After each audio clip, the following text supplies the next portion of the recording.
శాంతి.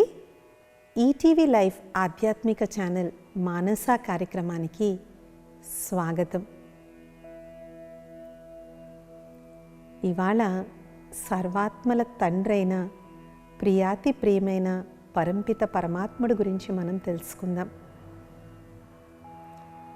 చూడండి, ఒక్కొక్కసారి మనం చిన్నపిల్లల్ని చూస్తూ ఉంటాం. వాళ్ళకి మనం దండం పెట్టుకో అని చెప్పాల్సిన అవసరం లేదు.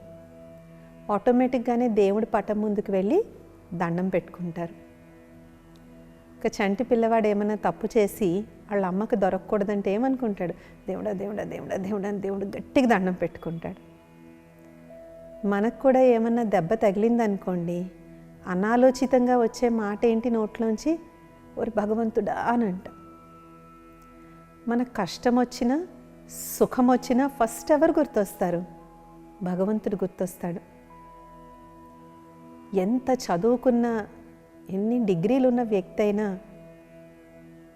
అవసరం వచ్చినప్పుడు ఫస్ట్ దేవుడా నేను చేయగలిగిందంతా చేశాను, ఇంకా భారం అంతా నీదే అని భగవంతుడి మీద వదిలేస్తాం.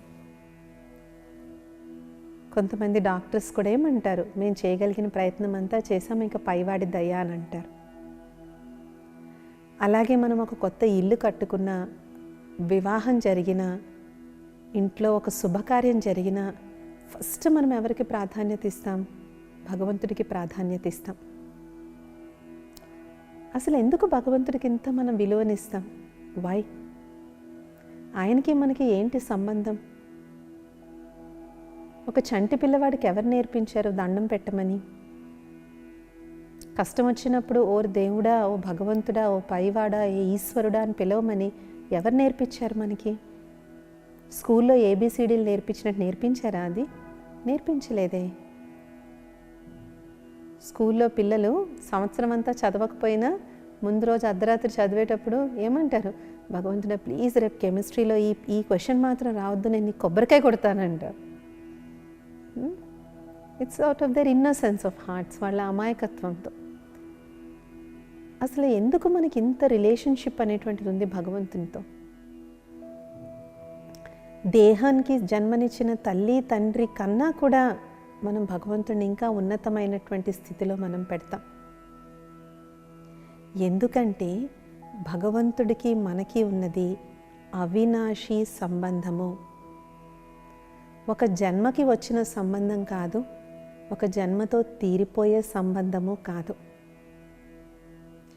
కాబట్టి ప్రకృతి ఇచ్చినటువంటి ఈ దేహంలో ఆత్మ నివసిస్తున్నా దానికి సర్వ సంబంధాలు వాస్తవంగా ఉన్నది పరమాత్మతో, భగవంతునితో.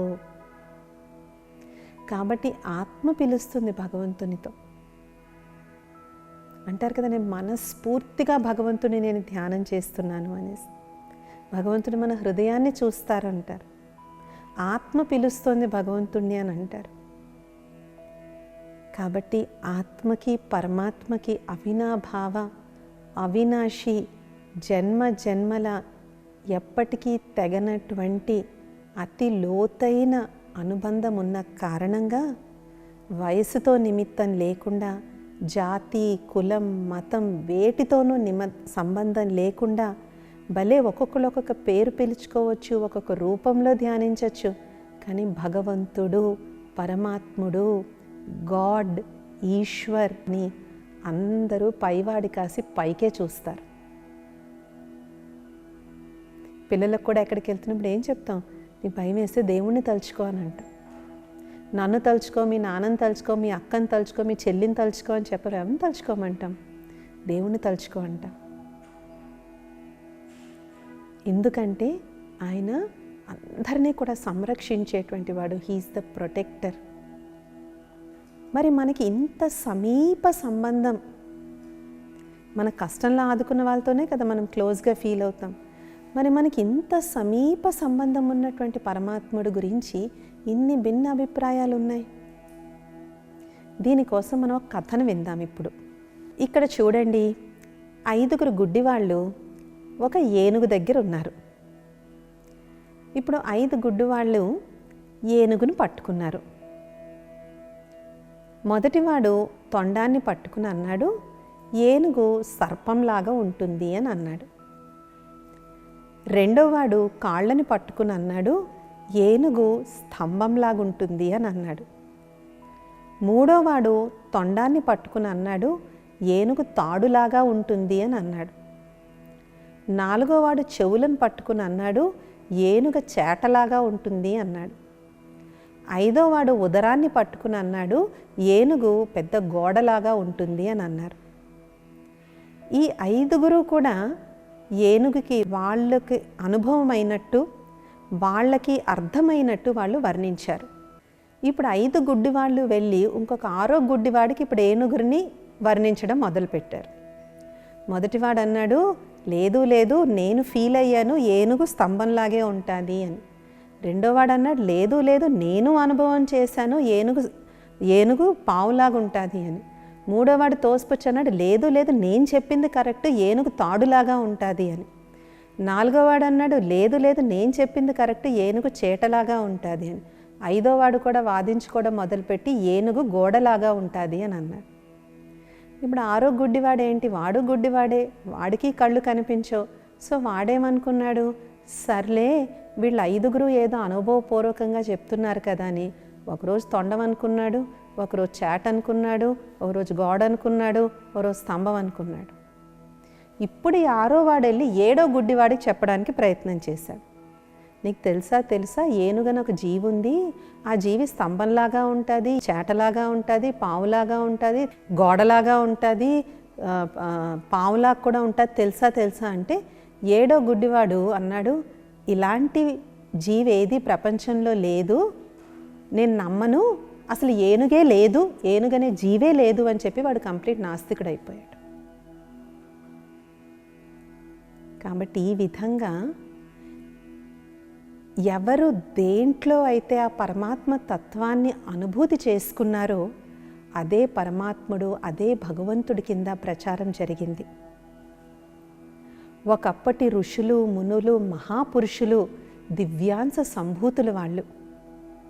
వారు పరమ పవిత్రులు, వారికి దివ్య దృష్టి సహజంగా ఉండేటువంటిది. వారు అనుభవపూర్వకంగా ఏవైతే రచించారో దానికి మాతృకలు చేస్తూ చేస్తూ చేస్తూ దాని చిల్లలు వేస్తూ వేస్తూ వేస్తూ వేస్తూ ఇప్పుడు ఫైనల్గా ఏమైంది, ఎవరికి ఏమీ అర్థం కాకుండా అయిపోయింది. ఈ ప్రపంచంలో కొన్ని శతాబ్దాలుగా జరిగిన యుద్ధాలన్నీ ఎవరి పేరు మీద జరిగాయి, భగవంతుడి పేరు మీదే జరిగాయి. ఇవాల్టికి ఈ 2024వ సంవత్సరంలో జరుగుతున్న యుద్ధాలు కూడా ఎవరి కోసం జరుగుతున్నాయి, భగవంతుడి కోసం జరుగుతున్నాయి. కానీ ఒకవైపు మనం ఏమంటాం, భగవంతుడు ప్రేమ సాగరుడు అని అంటాం, దయాసాగరుడు అంటాం, క్షేమ సాగరుడు అంటాం, శాంతి సాగరుడు అంటాం. మరి అలాంటి సాగరుడి పిల్లలైన మనము ఆయన పేరుతోనే మనం యుద్ధాలు గొడవలు చేసుకుంటూ ఉంటే దాన్ని ఏమనుకోవాలి మనం? దాని అర్థం అంటారు కదా, ఫుల్ నాలెడ్జ్ అన్నా ఉండాలి, ఏ నాలెడ్జ్ అన్నా ఉండకూడదు. కానీ మిడిమిడి జ్ఞానం చాలా ప్రమాదకరమైనటువంటిది. కాబట్టి ఎప్పుడైతే నేను ఆత్మను, దేహాన్ని కాదు అనేటువంటి జ్ఞానాన్ని ఎప్పుడైతే మనం మర్చిపోయామో, నేను దేహాన్ని అని అనుకోవడం ఎప్పుడైతే మనం మొదలు పెట్టామో అదే రూపంలో మనం పరమాత్ముడిని వెతుక్కుంటూ నా దేవుడు గొప్ప, నా దేవుడు గొప్ప, నా దేవుడు గొప్ప అని కీచులాడుకోవడం మనం మొదలుపెట్టాం. కాబట్టి పరమాత్ముడు అనేటువంటి వాణ్ణి మనం దేహము అని భావిస్తున్న కారణంగా దేహం యొక్క ఆకృతుల్ని మనం ఇచ్చుకుంటూ వచ్చాం. కాబట్టి మరి పరమాత్ముని యొక్క సత్యమైన పరిచయాన్ని తెలుసుకోవాలి అంటే ముందు దాని యొక్క గుణగణాలు తెలుసుకోవాలి. ఇందాకటి గుడ్డివాళ్ళ ఉదాహరణలకే వెళ్దాం. అదే ఉదాహరణలో వాళ్ళకి ఏనుగు యొక్క గుణగణాలు మనం చెప్పామనుకోండి, ఏనుగు హైట్ ఎంత ఉంటుంది, అప్పుడు ఏనుగు తాడని ఎవరు అనుకోరు కదా. ఏనుగు విశాలం ఎంత ఉంటుంది అని చెప్పామనుకోండి, అప్పుడు ఏనుగు పావని అనుకోడు కదా. ఏనుగు నల్లగా ఉంటుంది, ఓకే, గుడ్డి వాళ్ళకి మనం రంగు అయితే మనం చెప్పలేం. చీకటిగా అంధకారంగా ఉంటుంది, ఆ నలుపు ఆ రంగుకు దగ్గరగా ఉంటుంది అని అనుకున్నప్పుడు స్తంభం అని అయితే ఎవరు అనుకోరు కదా. ఏనుగు జీవం ఉన్నటువంటిది అని అనుకున్నప్పుడు గోడని ఎవరు అనుకోరు కదా. సో ఎప్పుడైతే మనం ఒక వస్తువు అవ్వచ్చు, ఒక వ్యక్తి అవ్వచ్చు, వారి గుణగణాల గురించి మనం చెప్పినప్పుడు వారు ఎలా ఉంటారో మనం అర్థం చేసుకోవడం సులువు అవుతుందా కాదా? చూడండి, మనం ఒక్కొక్కసారి కొంతమంది పిల్లల్ని చూస్తాం. పిల్లల్ని చూసి అంటాము, మీరు పలానా వాళ్ళ అబ్బాయా అని అడుగుతాం. మీకు ఎలా తెలిసింది అంకుల్ అంటే, లేదు లేదు నీ బిహేవియర్ బట్టి నాకు తెలిసిపోయింది నువ్వు పలానా వాళ్ళ అబ్బాయివి అని చెప్పేసి. వాళ్ళకి పరిచయం లేదు, కానీ వాళ్ళ బిహేవియర్, వాళ్ళ మాట, వాళ్ళ తీరు బట్టి మీరు పలానా వాళ్ళ అబ్బాయా, మీ గురించి విన్నామండి, మీ గురించి మేము తెలుసుకున్నామండి అని చెప్తారు.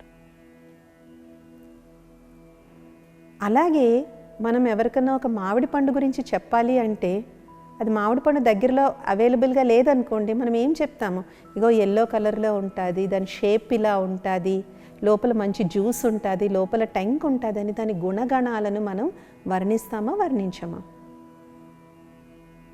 అలాగే ఒక చంటి పిల్లవాడు అన్నం తినడానికి మారం చేస్తున్నాడు అనుకోండి, తల్లి ఎలా ఊరిస్తుంది, మా అన్నం ఎంత బాగుంటుందో, పప్పు ఎంత బాగుంటుందో, అసలు అన్నం పప్పు నెయ్యి నువ్వు ఎప్పుడన్నా తిన్నావంటే తింటూనే ఉంటావు అని దాని యొక్క గుణాన్ని తెలియచేస్తుంది. అలాగే మనం ఒక గులాబీ పువ్వును చూడకపోయినా దాని సువాసన తగిలిందంటే తెలిసిపోతుంది ఇక్కడ గులాబీ పువ్వు ఉంది అని. ఇవన్నీ ఎందుకు చెప్తున్నాము అంటే, దేన్నైతే మనం ఫిజికల్గా ఈ కళ్ళతో చూడలేమో దాన్ని మనం అర్థం చేసుకోగలం. అర్థం చేసుకున్నది చూసిన దానికన్నా శాశ్వతంగా మనకి అనుభూతి అవుతుంది. అంటారు కదా కొంతమంది, ఇన్నాళ్ళు నేను నీతో కలిసి ఉన్నాను, మీరు నాకేం అర్థం కాలేదండి అని అంటారు.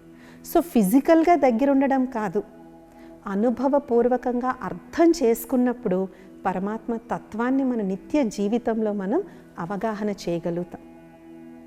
కాబట్టి పరమాత్మను అర్థం చేసుకోవడానికి మన వివేకంతో, మన బుద్ధితో ఎలాంటి గుణగణాలు ఉంటే మనం పరమాత్ముడు అని అనొచ్చు?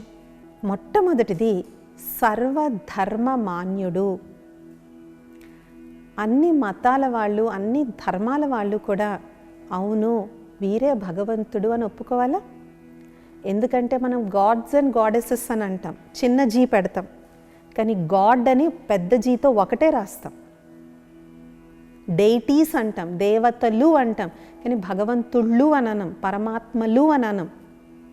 పరమాత్మ అనేసరికి ఒకడే ఉంటాడు, దేవతలు అనేకం ఉంటారు. చిన్న జీతో రాసే గాడ్స్ అండ్ గాడెసెస్, డైటీస్ చాలామంది ఉంటారు. భారతదేశంలో ఎంతమంది ఉన్నారు? 33 కోట్ల దేవతలు ఉన్నారు, అన్ని ఆలయాలు ఉన్నాయి, కానీ పరమాత్ముడు ఒక్కడే.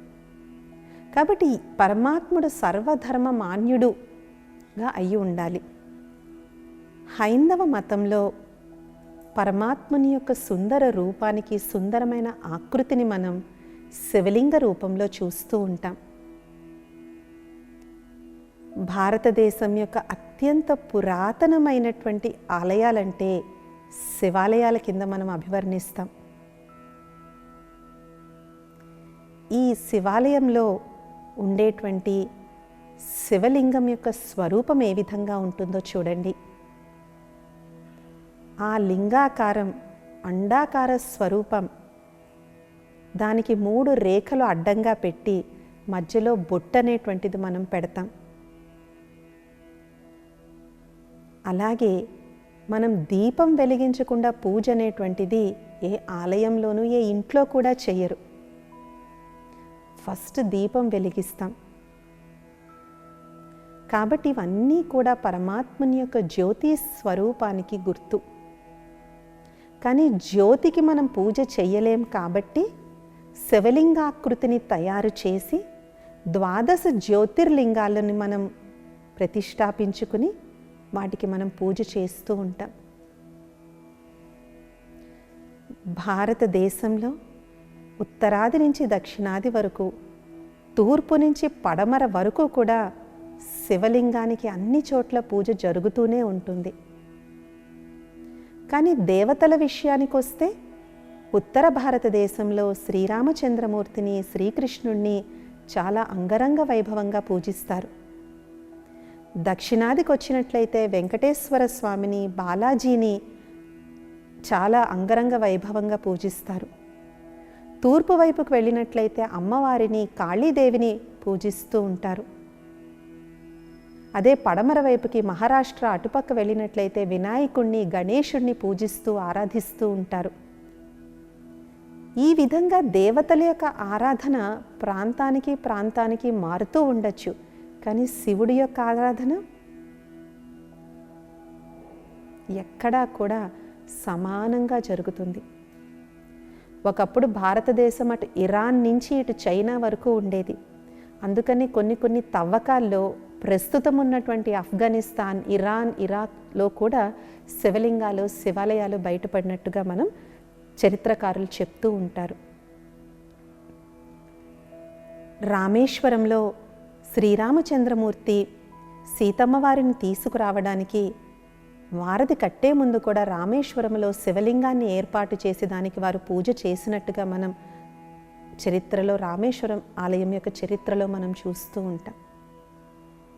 కాబట్టి ఈ విధంగా శివలింగానికి హైందవ మతంలో ఆ జ్యోతి స్వరూపుడికి చాలా చాలా మహిమ ఉంది.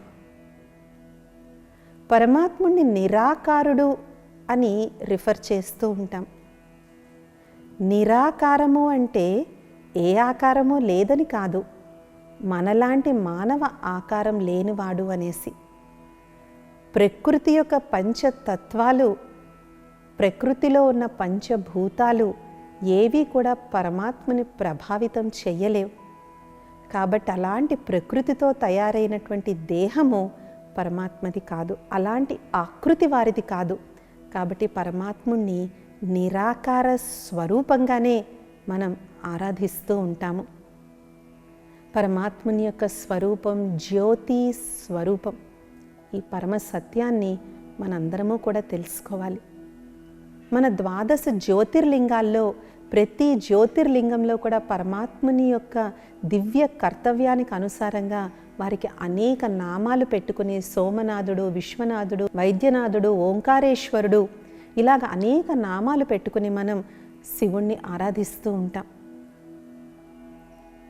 అలాగే శివుడికి ఇంకేమంటారు, వారు స్వయంభూ అంటే ఒక తల్లి గర్భం గుండా జన్మ తీసుకున్నటువంటి వారు కాదు, స్వయం ప్రకాశిస్తూ ఉంటారు. సో ఆ పేరులోనే ఉంది స్వయం ప్రకాశం, స్వయం ఉద్భవించినటువంటి వారు అనేసి. కాబట్టి పరమాత్ముని యొక్క స్వరూపం సుందరమైనటువంటి దివ్య జ్యోతిర్బిందు స్వరూపం, సచ్చిత్ ఆనంద స్వరూపం. అందుకే అంటారు కదా, ఇంత సుందరమైన ప్రకృతిని సృష్టించిన ఆ పరమాత్ముడు ఇంకెంత సుందరంగా ఉంటాడో అని చెప్పేసి. పరమాత్ముని యొక్క సృష్టే ఇంత సుందరంగా, జిస్నే ఇతనీ సుందర్ సృష్టికి రచనాకి ఓ రచనాకార్ కితనా సుందర్ హోగా. ఇంత సుందరమైన ప్రపంచాన్ని సృష్టించిన ఆ రచనాకారుడు నీవెంకెంత సుందరుడు అని ఎన్నో సుందరమైన పాటల్ని మనం వింటూ ఉంటాం. కాబట్టి ఇవాల్టి మానస ఎపిసోడ్లో పరమాత్మకి మనకు ఉన్నటువంటి సంబంధము, ఆయన యొక్క దివ్య స్వరూపము, ఏ విధంగా పరమాత్ముడు సర్వధర్మ మాన్యుడు అన్న విషయాన్ని మనం తెలుసుకున్నాము. వచ్చే మానస ఎపిసోడ్లో ఇంకొన్ని విషయాలు తెలుసుకుందాం. ఓం శాంతి, నమస్తే.